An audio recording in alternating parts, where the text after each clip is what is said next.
I'm waiting for the clock to change.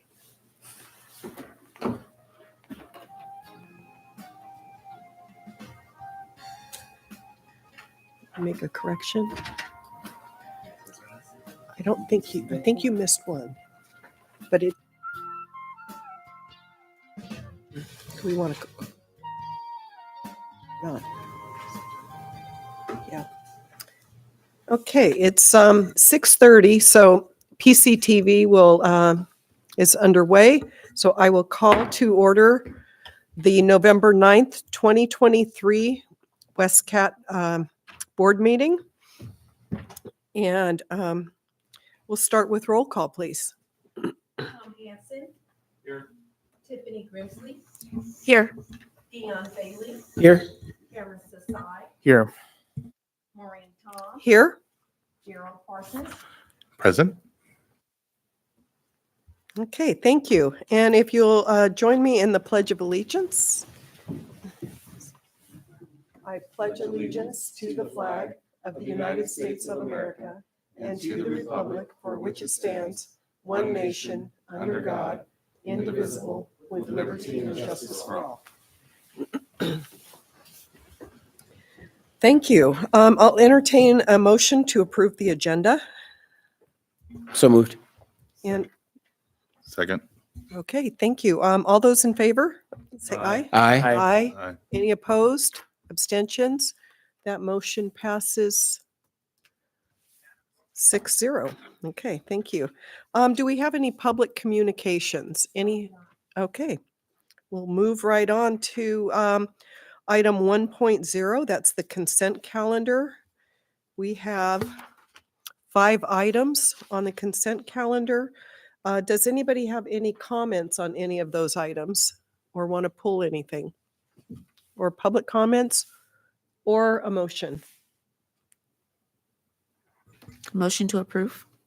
Okay, motion by Grimsley Second. and second by Sassai. All those in favor, say aye. Aye. Any opposed? Abstentions? Okay, that motion passes 6-0. And we will move on to items for board action and discussion. Item 2.1, that's a presentation of California Hate, a guide to California versus hate and how to participate in your communities.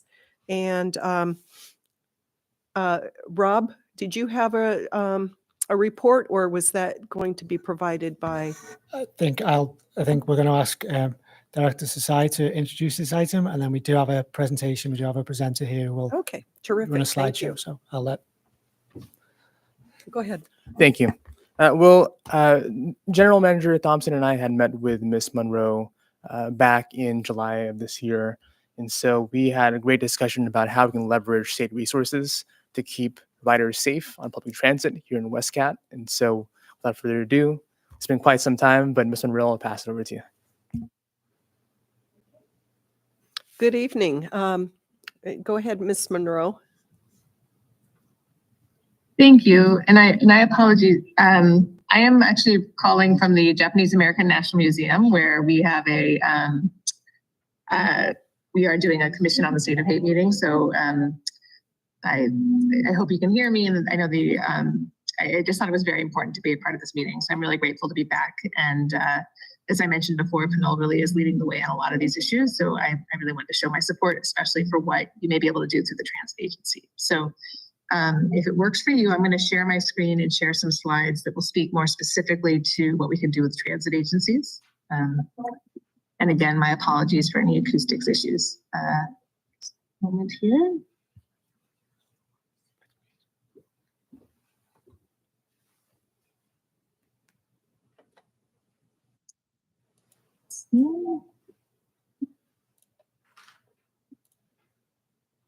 Okay. Let's see, I think, excellent. So today what I wanted to talk to you about, and I apologize, I know for many of you, especially the council members, some of this may be a little bit repetitive, but I did want to give you a little bit of context about California versus hate and why we think it is such an exciting opportunity for Westcat to be at the lead of sharing information about how to access resources to combat hate. This can often help to create sort of stronger communities, more resilient communities, and demonstrate that that this is a community that's truly committed to both supporting writers as well as to combating hate. Again, we are based in the Civil Rights Department, so we are the civil rights agency for the state. And so part of our work, we feel like, in terms of enforcing civil rights, is making sure that we create a climate where people's rights are protected, and that can help to protect to prevent hate violence. And again, for those of you who I didn't have a chance to speak to earlier in this week, this is the first statewide hate crimes resource line and network. And our main message here is that there is support when you report. We have developed what we feel is a community-centered approach to combating hate. We know hate incidents are increasing, and we have created a line that is intended to feel safe for anyone who is calling. If someone calls, they can learn what their options are if they're targeted for hate. Some people may feel safer. They may want to connect with law enforcement and know what that looks like, and we can help them with that. Others may not be there. They may not feel safe in reporting to law enforcement, so we can help connect them with culturally competent resources and support. And one of the council members earlier this week, I think, asked an important question. We hear a lot about resources. What does that actually mean? If someone reaches out to us, they can call, they go online, they can either just report, or if they want that support, what that looks like is we assign a care coordinator, a person who will stay with them, connect them sometimes with civil legal services. Sometimes you're experiencing an act of hate and you may actually have a civil legal claim. Other times people want to connect with mental health services and support. We are working across the state and indeed near Pinole to make sure that people have access to culturally competent and in-language mental health support if they need it. We also get sometimes requests for help in navigating how to access benefits that someone's entitled to as a potential victim of an act of hate. So we think it's a great resource, and we know that it may be helpful for your ridership to have information about. It's an amazing opportunity for them to take in the information. And one of the things that I think is particularly powerful about this work is that often people will take down the information not for themselves, but because of someone that they care about in their family. And so we want to make sure that riders have all access to all this information. We have some core pillars here about our work. Again, ongoing support. This is not a referral line. We do not give you 3 options and say good luck. We will stay with you to make sure that happens. Just earlier today, we were working through a particularly challenging case and talking about how we're going to find someone in a response that will actually meet their needs. It's equitable and accessible. We have over 200 languages of people call, 15 languages online. We are constantly improving the system, both with respect to hate incident and hate crime reporting. And we spend a lot of time training the people who are, so that make sure that we are trauma informed when responding to calls for people who report online.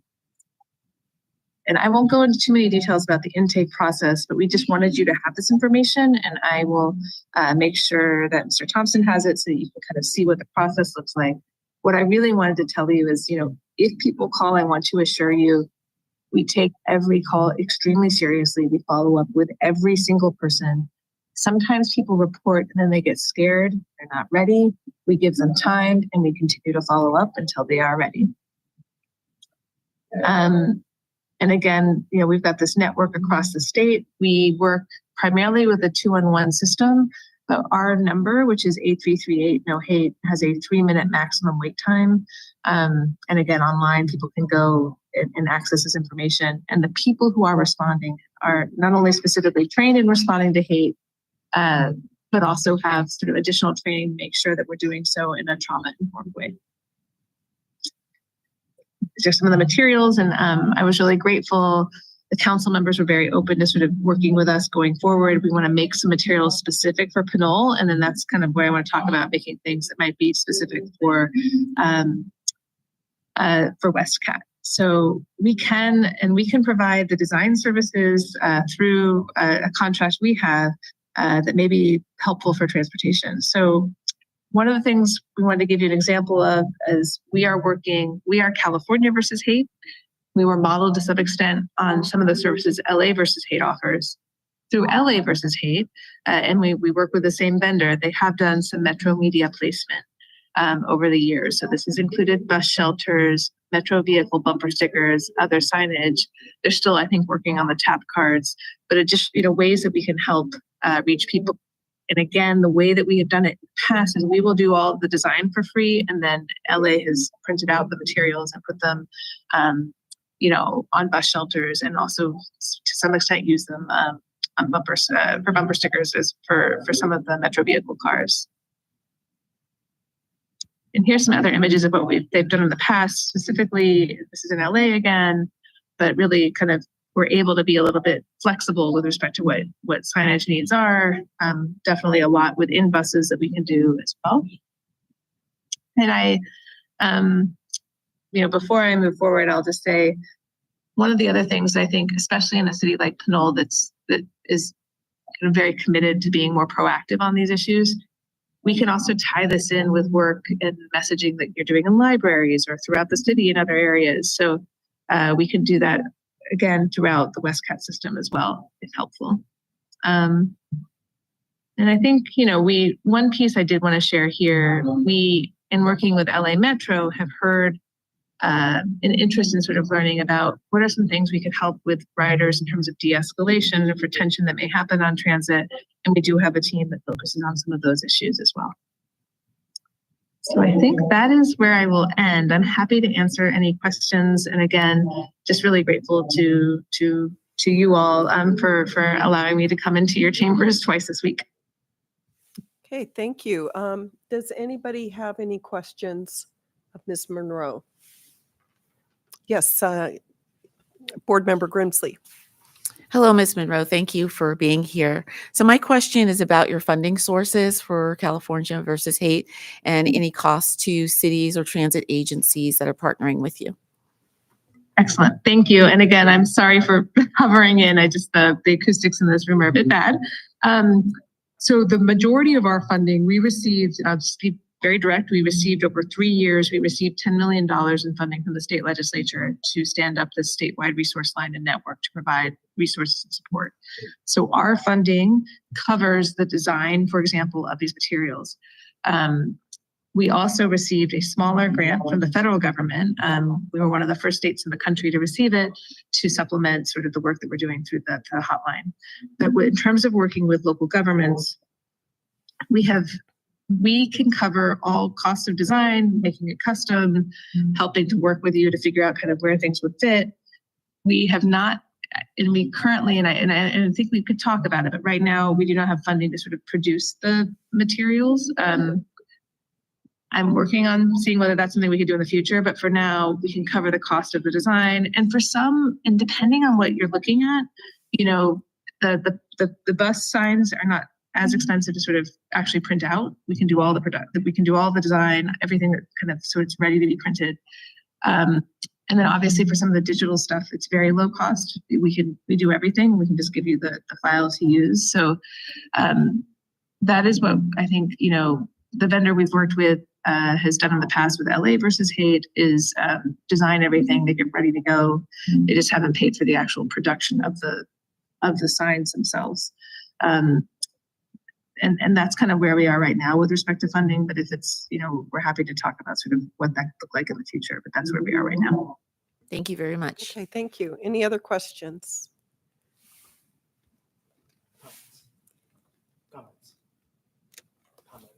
Comments? Yes, thank you. You have comments. Yes, go ahead. Thank you so much, Ms. Monroe, for being here again in the chambers for second time this week. So Director Hansen and Chair Toms were also in the meeting in the Pinole City Council 2 days ago, so it'll be a review for them. But thank you again to my colleagues for allowing me to have this presentation come to our board.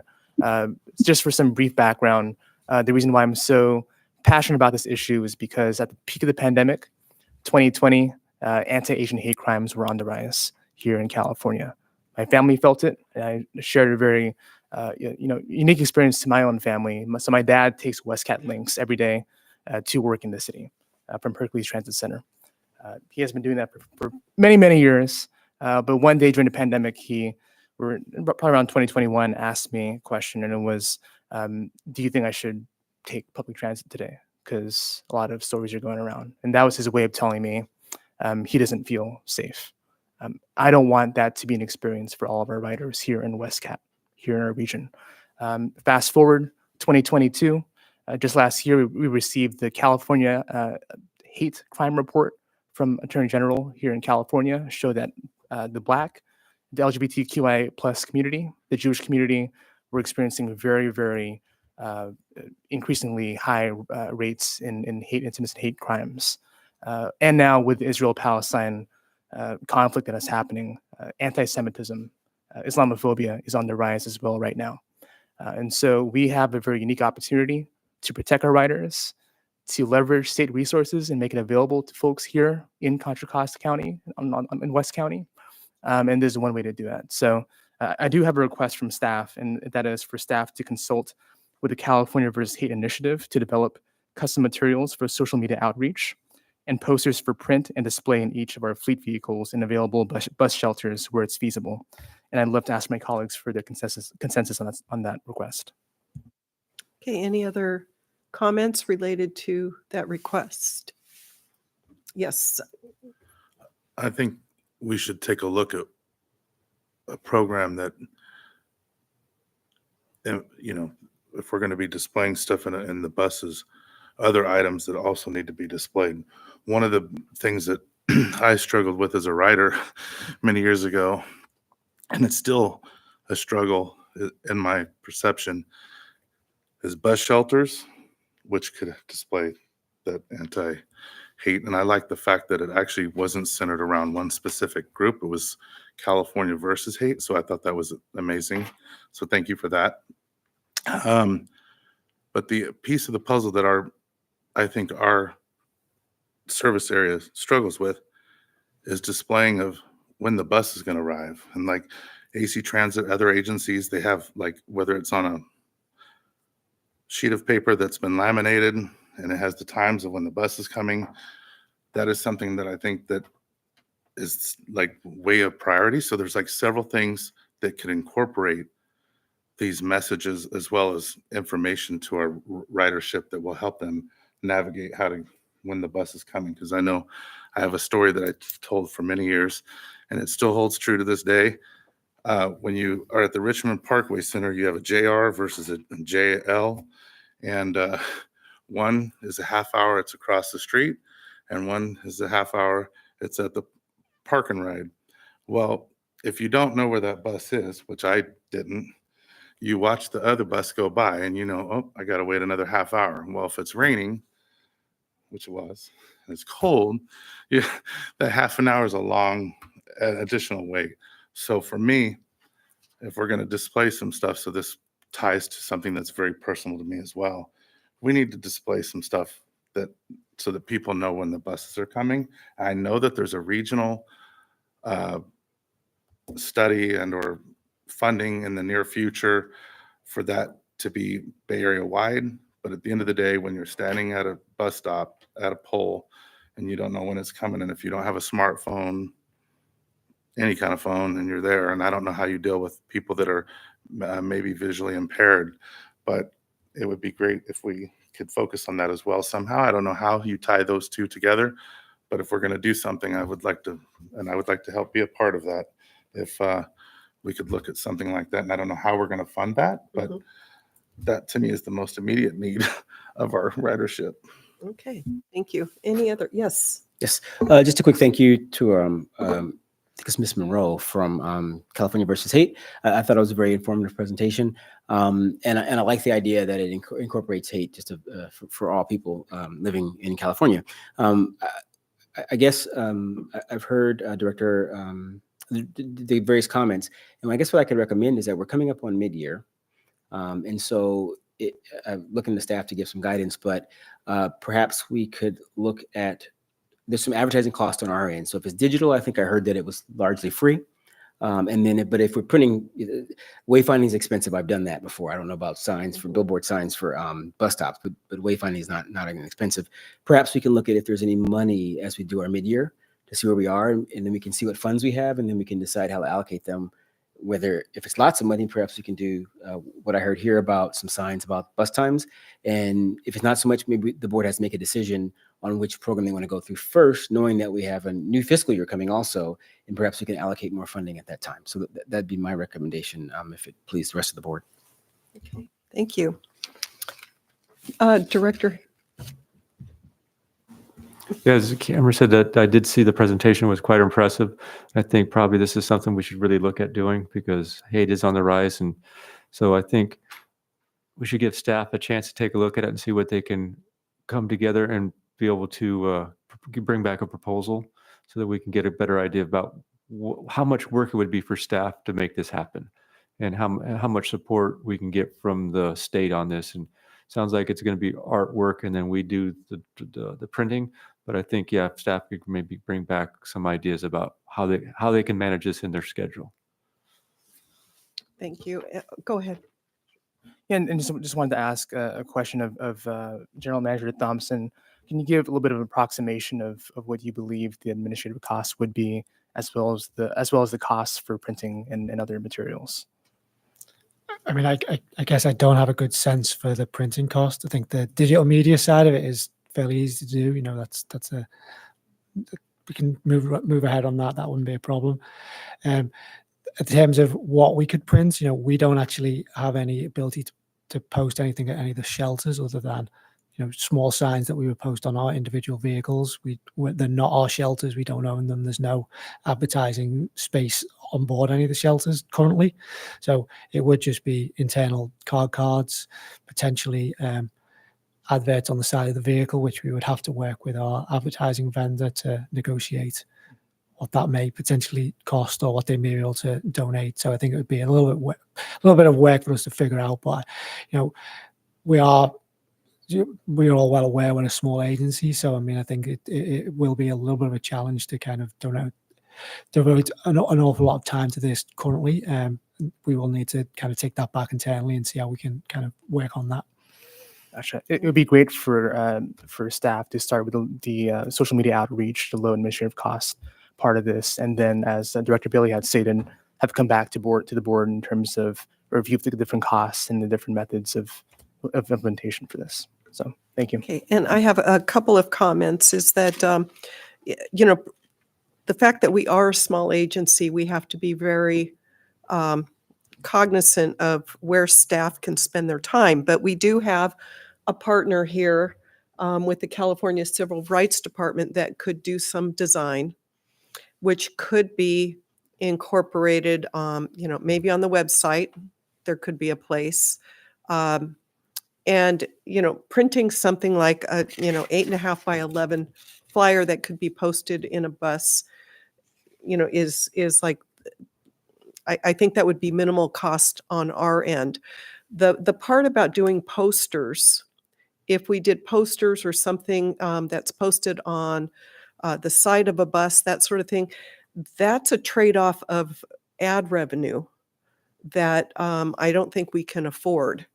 So I would say, I would be in favor of taking advantage of the offer to have the design done. And if we can get a digital design to put, on the website, and also print out flyers that could perhaps be in plastic, laminated and maybe posted in the buses. I think that's a really cost efficient way to go. Anything beyond that, it really, it's not only a cost, but it diverts our ad revenue that we need to move forward.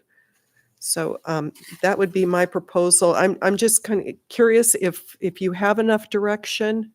Yes, yes, I think so. I think it's it's something we'll work directly with Becky on right now, certainly on the social media aspect, and then just get a little bit more of a understanding of how we might move forward in a larger scale. So I think yes. Okay, thank you. And if there's a way to incorporate that with I don't know if it's a QR code that we come up with or whatever, something so that people know when the buses are coming. I mean, we have, this is an aside, we have started posting a QR code direct link to our schedules on board our vehicles, but I think if we're looking at other places to post signs, it's certainly something we can start incorporating. That's excellent. Thank you. And thank you, Ms. Monroe, for joining us tonight, and enjoy the rest of the evening. Thank you. And I'll just say we are happy to work with your staff, however makes the most sense. So we can build in something that would work with letting people know what time things are coming. We can, our team is ready to be flexible to meet your needs. So we appreciate the opportunity. And I think, I would like to lift Pinole up as a city that's really sort of being proactive on these issues. So to the extent that we can meet your needs, it'll help us to reach a lot more people. So thank you. Okay, thank you. Okay, and thank you for bringing that forward, Director Sasai. I'm going to move on to item 2.2, update on changes to paid parking, public parking at BART-owned Hercules Transit Center. Thank you. So there is a staff report in your packet. I'm going to share just a couple of images, some that were in your packet and just a couple of others. So as of, I'll go down to the timeline. So BART have, since the Hercules Transit Center opened in 2009, there's been a three-way agreement between ourselves, the City of Hercules, and BART on the operations of the facility.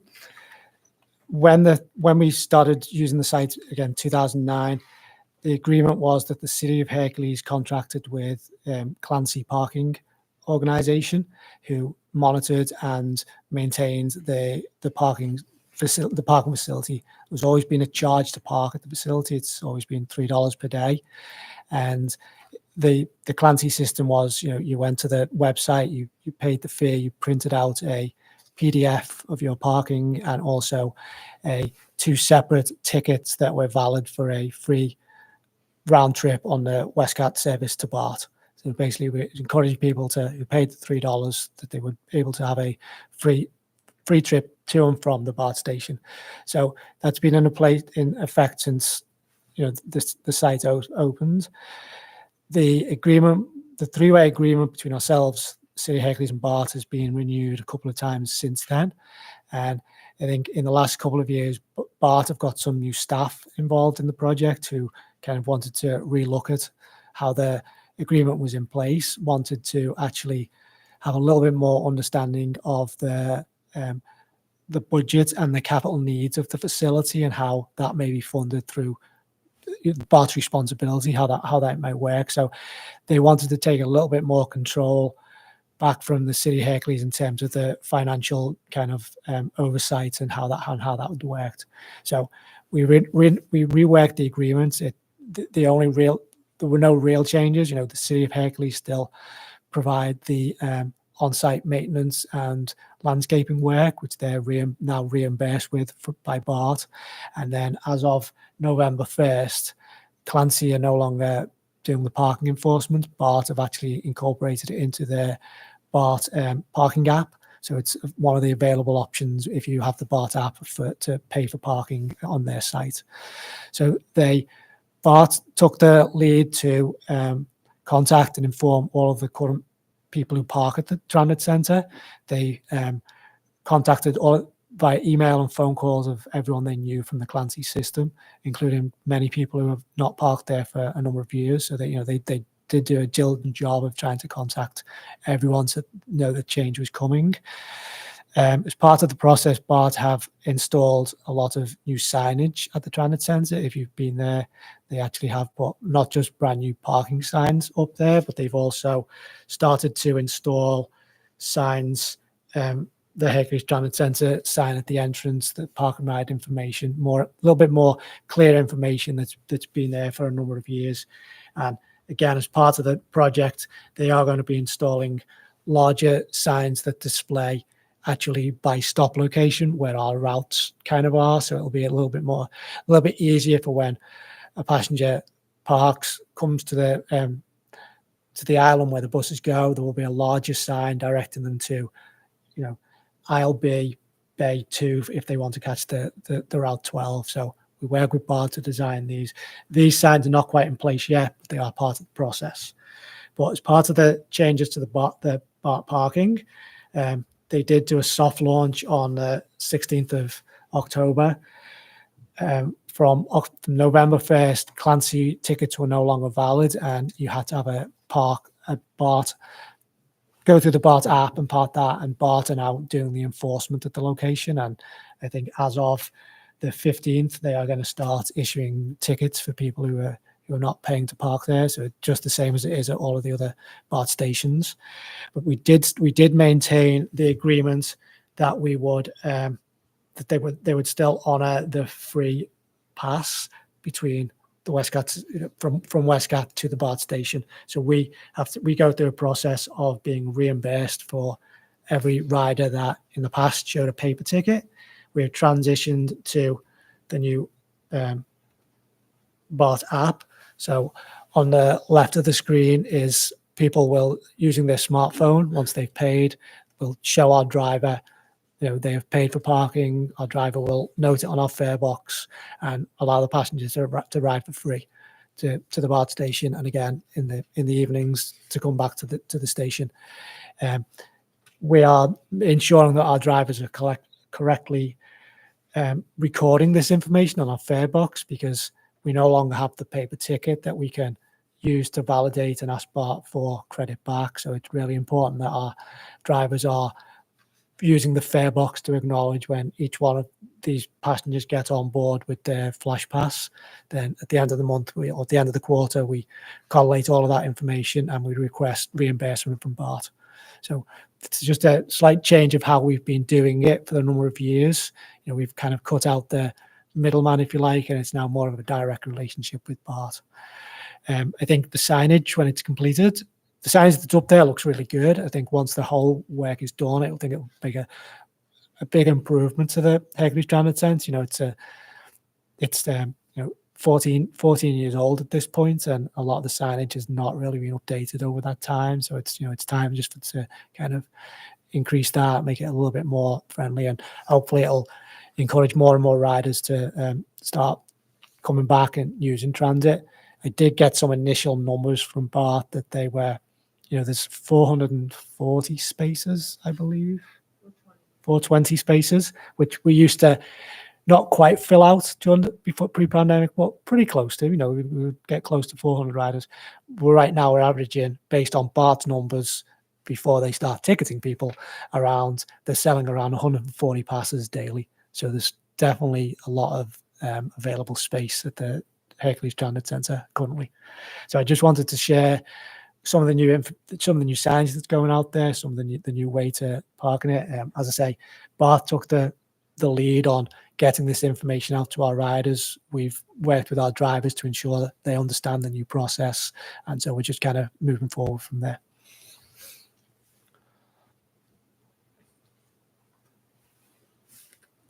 Okay, anything else? Nope, no. Okay, any questions of staff?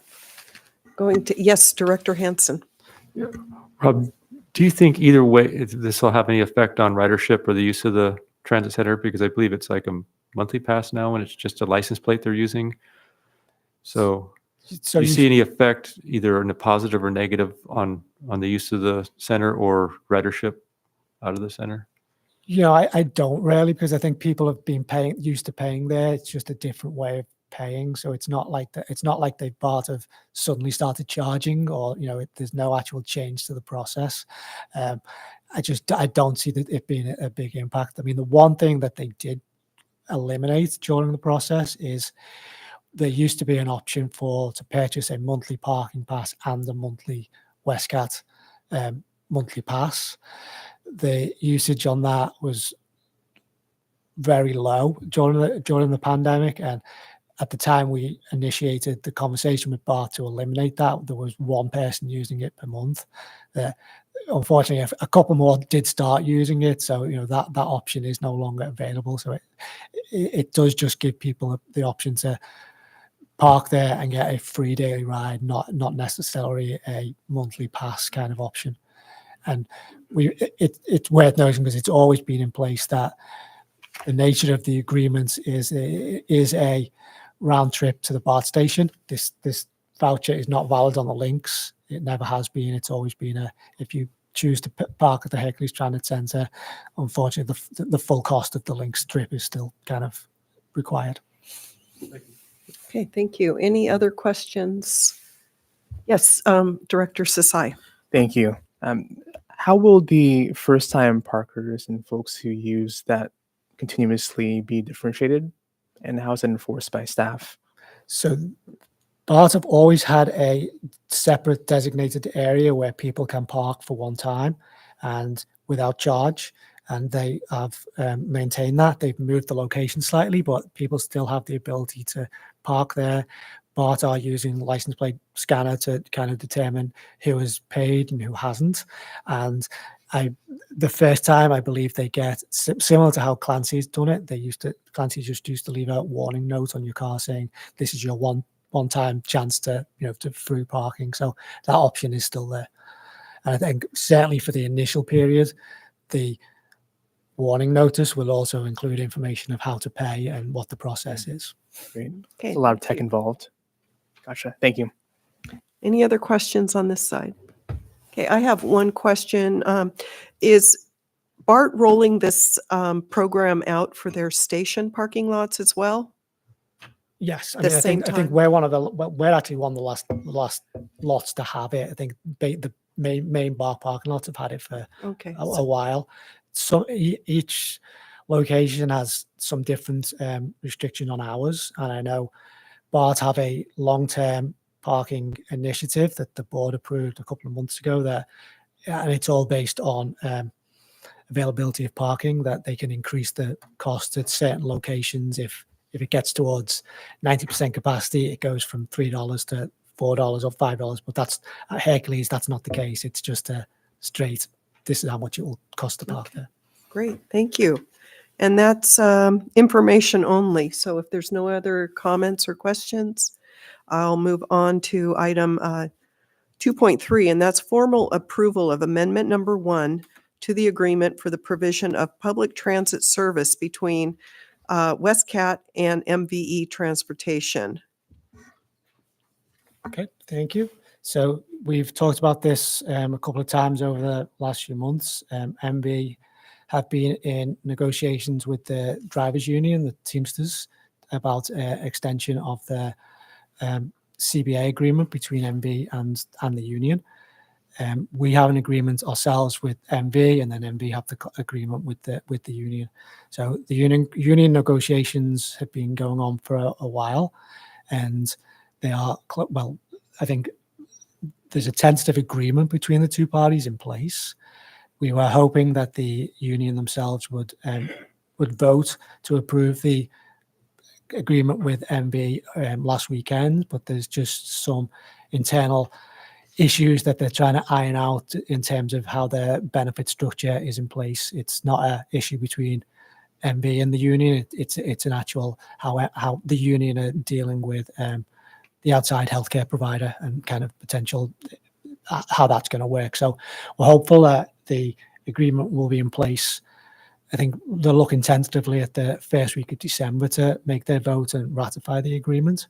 So what's in front of you tonight is we are requesting that you approve the amendments and give me the authority to sign it once the ratification process is in place and the agreement between MV and the union is fully in place. So when we do sign that, we have a new set of costs that we'll need to provide to MV in terms of the cost for the hourly, the amount of service that we provide, or the cost for providing the hourly service that we provide, and also an increase in our monthly fixed fee that we pay for the operations and the maintenance contract with MV. So this is an amendment to our last year of our actual agreement with MV Transportation. We do have some option years for future years that we'll bring back to the board to discuss.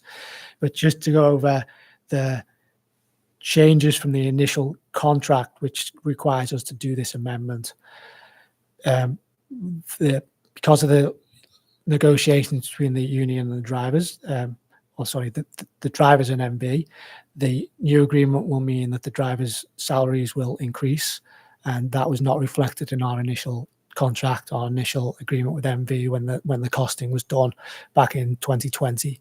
So we work with MV, and we are taking Westcat are providing that additional cost of the drivers' wages, the benefits, and the associated payroll taxes and fees. So it's kind of a direct pass-through, if you like. MV are not asking for any additional overhead. There's no additional corporate profit or corporate support required. It's kind of a direct pass-through. So all of the additional costs are associated with wages in a sense.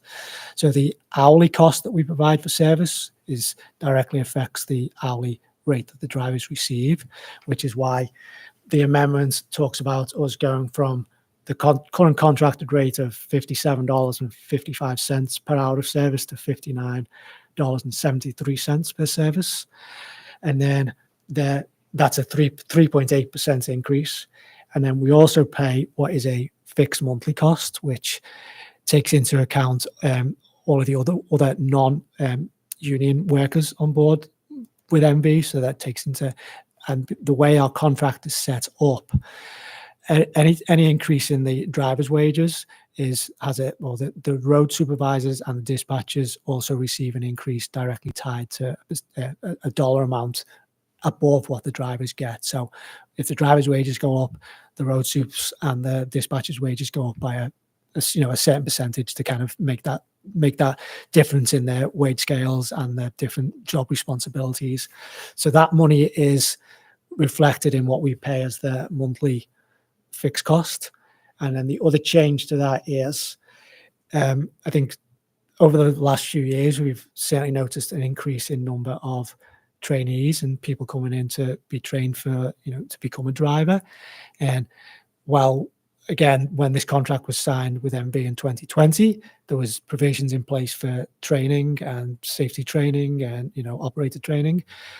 We're at a place now where a large number of time we're relying on road supervisors to do additional training work when instead of being out on the streets monitoring service, helping drivers, monitoring with issues. So we approached MV with the idea of what would it take for you to take on an additional FTE in terms of a classroom trainer. And then again, because it's not part of our initial agreement, Westcat would pay the additional salary costs and the associated benefits with that. So we worked out what that would be with MV, and that's also incorporated in the increase in the fixed month cost. We did have MV did advertise for that position. The position is already filled. They promoted a driver from within who had a lot of training experience in his past. He's done training within the Westcott facility. He left for a couple of years and worked for other agencies again with the training background. So we asked him, he applied, and he stepped up into that position. So I think it's a really positive addition to the Westcott, well, to the MV employees, just to have that additional kind of trainer on site to not just do the work, but to also allow road supervisors to get out there and do what we need them to do in that position. So those changes did result in an increase in our fixed monthly costs from 271,537 to 281,670, which was a 3.7% increase. So I think, given everything that we know about the economy and salaries and things, I think almost 4% increase in our cost is something that I think, certainly from the staff level, we're comfortable with. We did anticipate this when we brought the budget to you for this current year, and these numbers tie in with what we anticipated for our operational cost for this current year. So we're not looking for any budget amendments or budget increases. We did kind of anticipate that. So in the staff report, there's the amendments, and then there's Exhibit A, which does kind of detail out the actual average changes in salaries for drivers, dispatchers, road supes, and the classroom trainer. And if you go through and figure it out, the difference does add up to those additional changes. So staff are comfortable with the amendments as proposed. Again, we're just looking for the approval of the board so we can sign this once the union deal's fully ratified. Okay, thank you for that report. Are there any questions? I'm looking to the right. Yes, Director Hansen. Yeah, so the F&A committee met tonight and discussed this issue, and they recommend adopting it as proposed. Great, thank you. And I failed to ask if there's any public comment previously. Any public comment? No? Okay, seeing none. Any comments of staff? Seeing none, I just have one comment, and that is for anybody watching at home, just to clarify that these costs were anticipated and when we drew up the current fiscal year budget, and therefore no budget revisions are required for this action. Correct. So with that, I'll entertain a motion. So moved. And is there a second? Second? And all those in favor? Aye. Aye. Any opposed? Any abstentions? The motion passes. And just to clarify that motion was for formal approval of the amendment. Okay, thank you. And we'll move on to item 2.4, that's presentation and discussion of Westcott budget reserves. Thank you. So I'm going to do this item also. We discussed at the F&A committee before this meeting, and I kind of broke it down into two separate items, which I think is worthwhile. I'll probably do again with the full board. So the first part of the staff discussion does talk about a meeting that we had with MTC staff, actually with the MTC Executive Director, Andrew Vermeer, and some of the senior finance staff at MTC in regards to the BART feeder bus funds that we've talked about, a number of times over the past few months, but we've talked about them for the past few years, or the many years. But so we still have the ongoing situation where we don't have full clarity from BART on where they are going to be next year on their commitment to provide feeder bus funds for ourselves, for County Connection, for Tri Delta and Labda. I did give you all a draft copy of a letter that the general managers from the agencies are planning to send to Bob Powers, the BART general manager. We're trying to get something in writing that lets us move forward and kind of have more discussion on how we will go forward if BART do not plan to provide these funds going forward. What we did have, the meeting we had with MTC and the executive director was a very positive meeting. And for me, listened to the types of service that we provide, listened to all of the discussion and argument that we've all had over a number of years, and really understood what the issue was. That this was the time when we're looking to build a regional network, and this would play a huge role in. This would put a big hole in the regional network. I mean, this would be us not providing or service being reduced or eliminated or whatever that may be between this service area, service in County Connection, service in Lavda, certain in Tri-Delta to the BART system. So he really understood what was at stake. He directed his staff to come up with some potential options for MTC to look at providing what they call runway funding. MTC's financial outlook at the moment is very much geared towards the potential regional measure coming up. So whenever they look at how we're going to fund something for the near term, they're looking how do we get transit agencies to 2026 or 2028. That's what they're looking at. So MTC staff were told to come up with some options that could be presented to the commission to provide funding for these types of services. He was also clear that he did not think that BART should be able to just walk away from this commitment.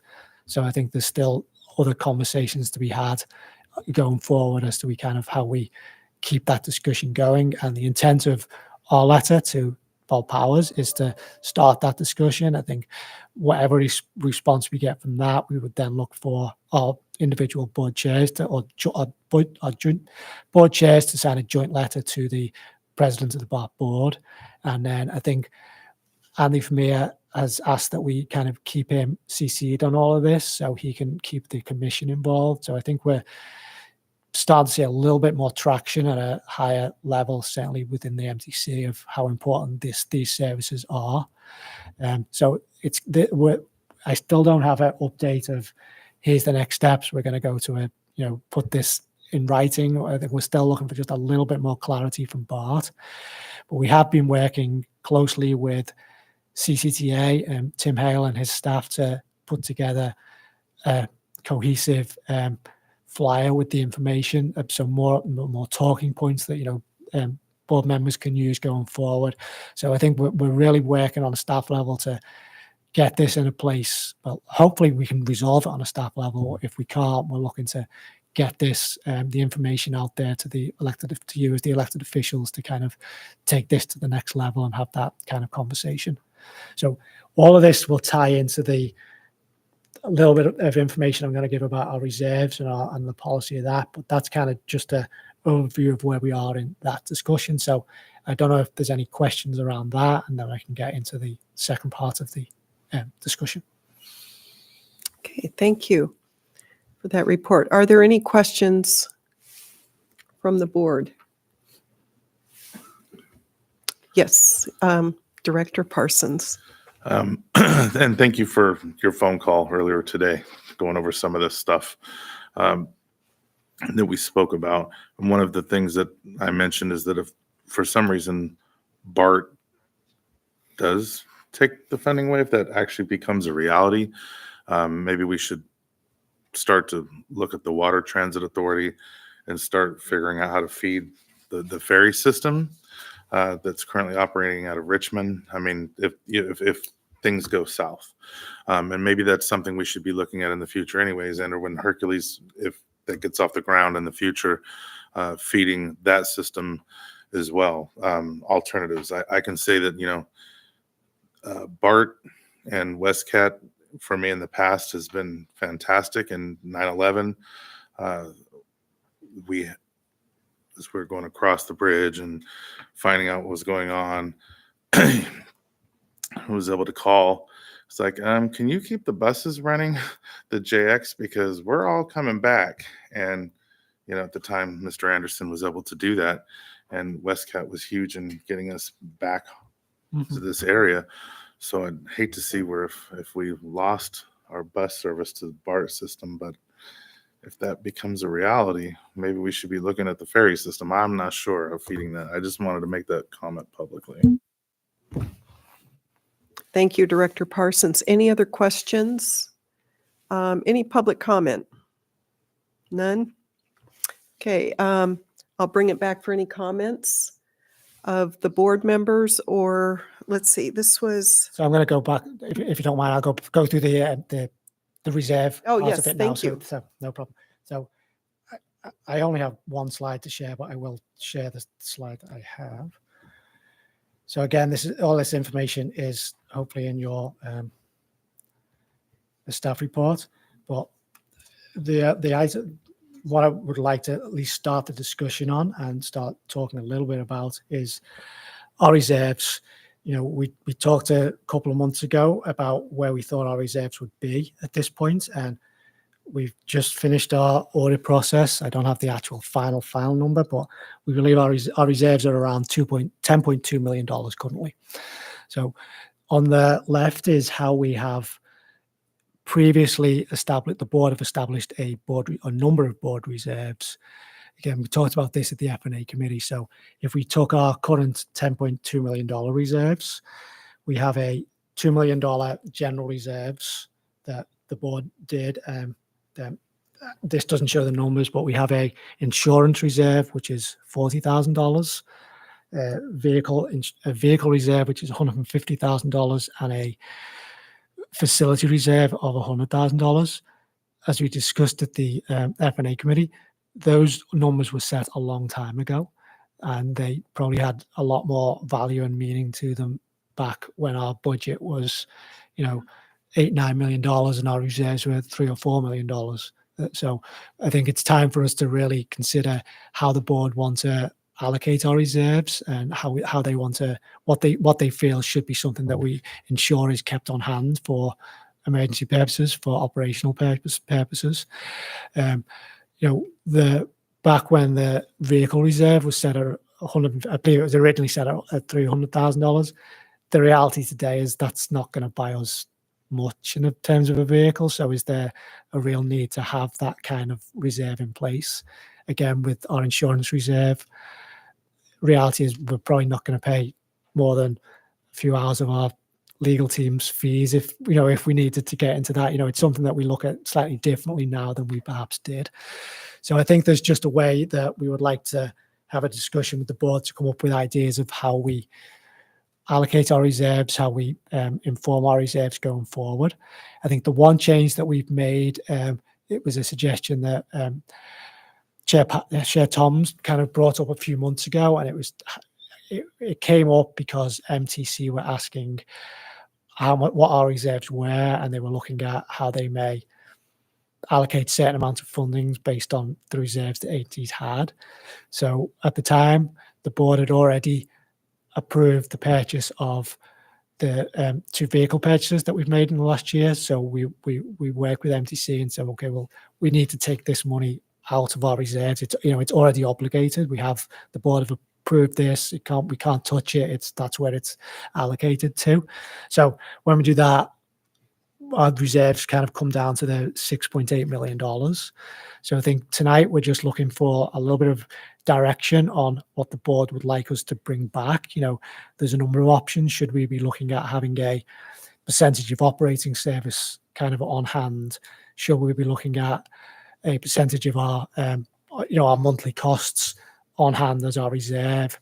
And then we may want to think about items like a zero emission vehicle reserve going forward. So again, we can kind of pull that money out of our unobligated reserves and kind of really have what's available to, at the board's discretion, of course, but to make service changes, to increase service, to put more money into whatever kind of comes up. So I think we're just looking for some feedback on what the board would like to see in terms of how we approach that, and then we'll come back next month with more detail, with some actual proposals.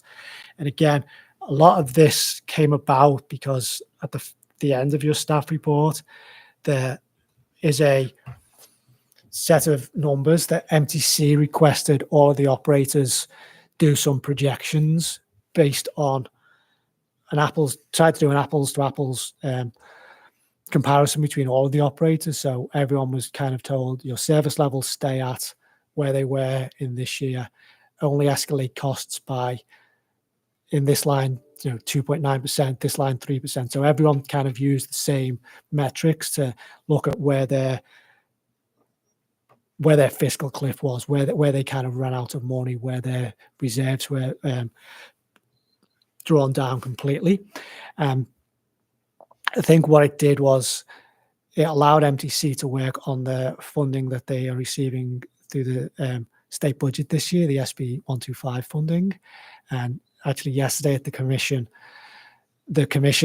were presented with an item of how staff would like to distribute those funds over the next 3 years. And working with MTC staff, they have used all of the projections from the large operators, from the small operators, to equitably, I feel, kind of split that money so we all do see some of that funding. I think initially when we all heard that MTC potentially had $400 million for operational needs, we thought that would probably all be eaten up by BART, AC Transit, Muni, VTA.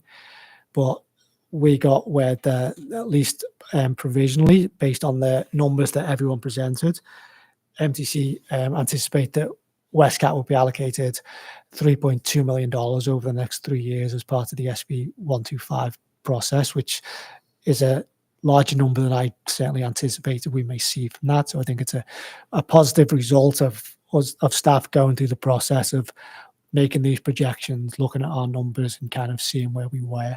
So that's more of an aside as to where we are with the budget discussion, but it's with the reserve discussion. But I think it's a little bit of good news that we do anticipate some additional operational funding to help as we go forward, and we help as we kind of navigate what we may need to do in terms of service changes. So again, just looking for some direction on what information you would like to be brought back. And I will say our phone call this morning with Director Parsons, he asked a question, and it made me think that there's probably a way that we can go back through the MTC documents, and we're not going to get a completely accurate number of what other agencies, large and small, what their reserves look like, but we can get a general idea of where other agencies are, and it may just give the board a little bit more information to, based on the size of we'll put something together that presents the size of the agency in terms of the annual budget and then where their reserves are currently, and it may just give a little bit more context as to where we are kind of going forward. Okay, thank you for that additional information. Any questions? Yes, Director Bailey. Yes, thank you, Chair. And so for staff, I think it's kind of hard for us to say what the insurance reserve should be or what those are. So I think what I'm hearing is that per Director Pearson's request, we're going to get some more information back, and then we can kind of compare other agencies and then make a decision at that time. Yes. So we're just kind of receiving this data at this point. So I think the one thing that would be helpful if in terms of just a general board reserve that is currently at $2 million, if there was just a little bit of direction on maybe different options you would like to see us kind of, do some analysis and see what they look like. Yes. Director Parsons. Yeah, so one of the things that in our phone conversation, because when I saw the 10 million to 2 million, that's kind of when I made the phone call. I was like, oh, I've been in situations where when I was on the school board, a little bit different, but where the county basically was managing the board, and the board was limited to a lot of decisions. And there was a conference that I had gone to where it was called FICMAT, Fiscal Crisis Management Assistant Team. So I said, I don't know if there's something in the transit world where there's, some kind of fiscal management team and something in the Bay Area where what this size operator should be having for its reserves and designated for certain areas. And like you said, your insurance or whatever it may be, maybe some of these numbers are kind of wrong and need to be updated. And it really is a 2 million. Is there some other million? And so definitely, I don't feel like I'm rambling, but need to make sure that we look at this and hopefully come up with something, or if there's some kind of, I don't know if it's virtual, I don't know if it's in person, something that some group that might be educated in this field about fiscal management of transit agencies and transit agencies of this size. Yes. Thank you. And any other? Yeah, I'll start with Hanson, Director Hanson. So a couple thoughts. I think having all one reserve would be a good idea instead of having broken it up. And the other one would be probably, I think, amount of months in reserve would be good instead of a dollar amount. So that it would grow over time. Because when it first started out, I think it was like 6 months of reserves to 2 million. And then to be able to spend below it, it was brought to the board that to do these bus purchases with a matching, we're going to have to go below the reserve. So the board actually had to take a vote to go lower than the reserve. So it was like a notification and permission from the general manager to spend it under the reserve. And I think that the amount of months would be good, and possibly look at the electric vehicle and rebuilding the property to accommodate that. It could also be like a goal. We might not set that money aside right away, depending how it looks. It's like we have a goal that we want to have so much money in that fund, and every year we put above, if we're above our reserves, and we put so much money aside every year rather than maybe stripping out our reserves too much early on. So that might be a couple of ideas. Yeah. Director Bailey. Yes, that's what I was going to say. At least the first and the last point. The city that I live in does a similar process where we have several months of reserve, and the council sets that number. So we'll see. Thank you. Thank you. Yes, thank you. And then I'll just make a comment that also Pinole has a 6-month reserve as well. And I just would want to make sure that if we have any money that's sitting in reserve, for instance, for buses that we've ordered, but we haven't spent yet, we need to make sure that that's a separate line item Sure. on encumbered funds, so it doesn't show up as reserves. Okay, so any other direction to staff? No, I You're think going to come back? That's helpful. Thank you. Yeah, so we'll try and bring this back next month. Okay, and I just want to double check any public comment. And seeing none, thank you for that report. And we'll move on to committee reports, general manager's report. Thank you. So I do have just a couple of items tonight. One is we have just completed our annual audit.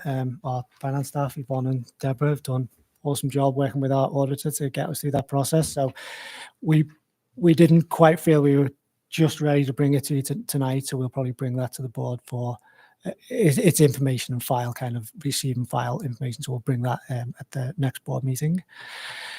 We, as the 4 operators that I always, we work together, the East Bay 4 operators, we have begun some initial conversations and discussions with potential lobbyist firms about perhaps engaging with a state and perhaps a federal lobbyist. I think us as the small agency have not a huge need for it today, but I think, the Contra County Connection, Tri-Delta and LabDelta are all a little bit of ahead of us in terms of this. A lot of this relates to the zero emission and how we may go after grants and funding going forward. So we've got some initial meetings set up with lobbyists just to kind of see what they may be able to help us with to kind of get to navigate through the process going forward. So this may be an item that we come back to once we kind of figure out what potential costs may be and what benefits that we think that may come to the agency. But I think we've approached it. I think initially LabDelta were looking to do it on their own, and I think once we heard from their general manager, I think we all kind of agreed, well, it may make more sense to do it collaboratively and kind of use the 4 agencies together to kind of go forward and have those conversations. So we're starting to work on that process going forward.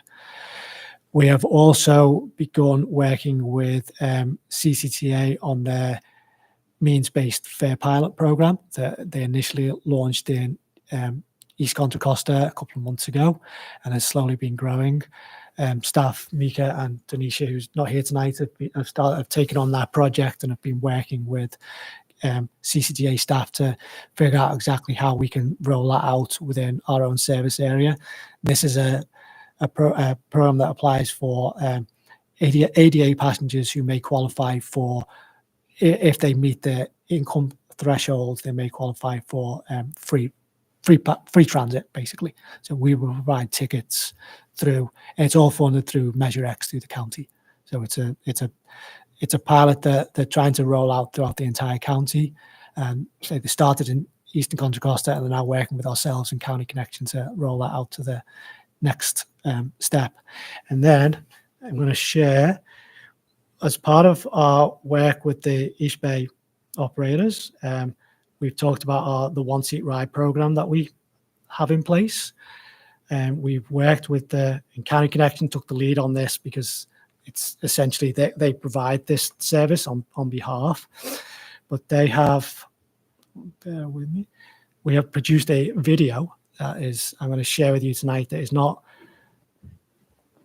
accessible for the public quite yet. They're going to do a launch and that whole process, but they have said it's okay for me to share with the board. So I'm going to do that. It's a 2-minute video, and the first rider that you see, I believe her name is Selena, is a Westcat rider. So you will hear the positive things that she has to say about this one-seat ride program.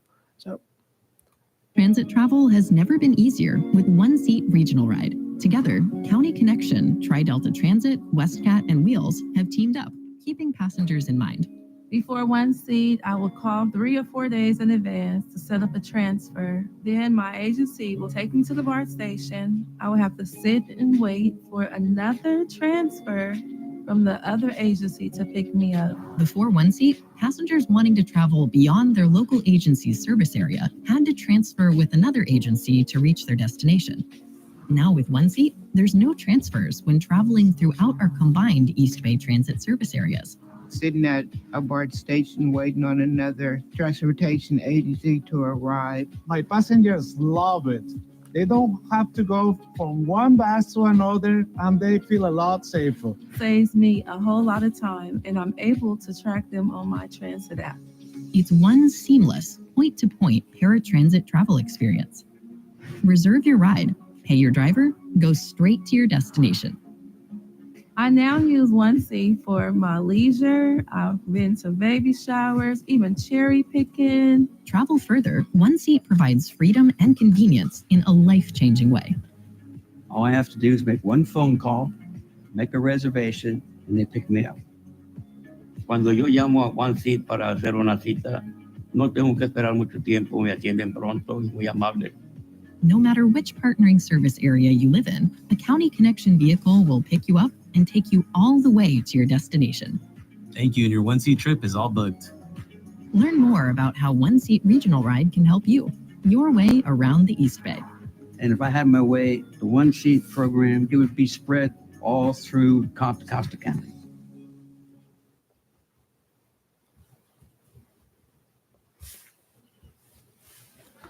So that's kind of our first kind of joint well, we've done lots of joint marketing campaigns, but I think this is a realization that we kind of really need to do a little bit more to kind of get what we're doing out there to the public and get our message across. So I think it's a really well put together video. It's we're using the team that put the video together to help figure out how to segment it for social media, for distribution.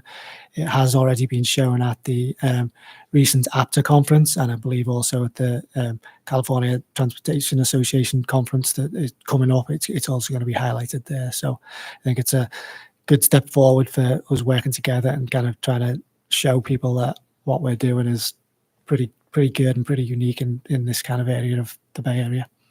So that's all I have for tonight. Okay, I want to comment on that.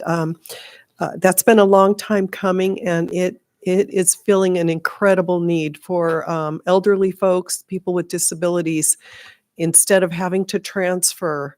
I've been in the room with some advocates that I'm sure you're aware of as well, that have been pushing for this for a long time. And I just want to commend the bus operators for stepping up and filling that gap. So with that, any questions or comments related to the general manager's report? Okay, seeing none, I'll go to the WIC Tech representative.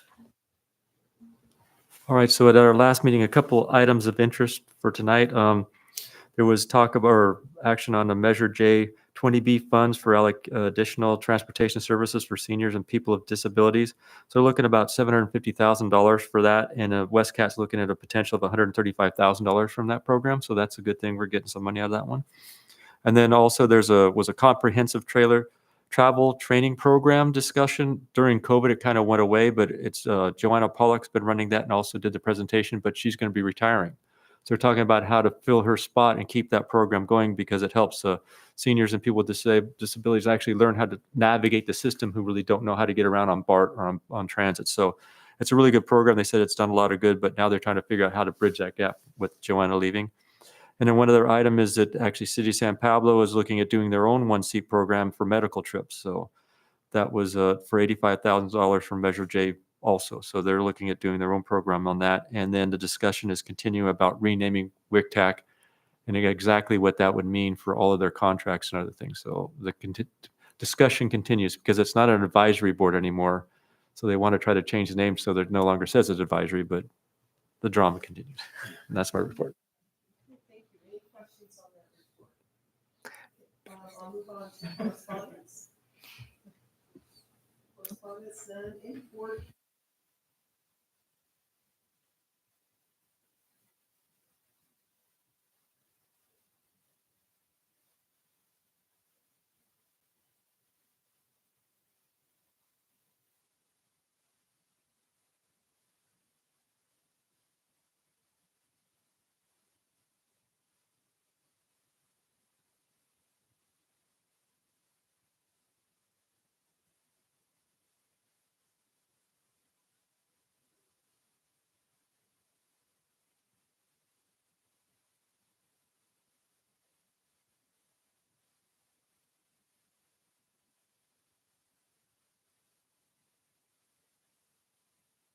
It's okay. I just want to acknowledge staff. The agenda reports look great. I know that's something our general manager and I talked about last year, but the color and the presentation of the reports are really great. So I just want to acknowledge that because it helps us when we're reading. It's very easy to get through them very quickly. So thank you guys very much for that. That's all. Thank you, Director.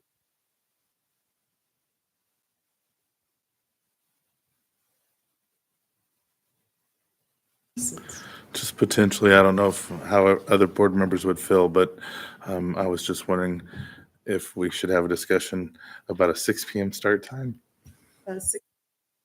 6 p.m. start time. Right now we have 6:30 start time.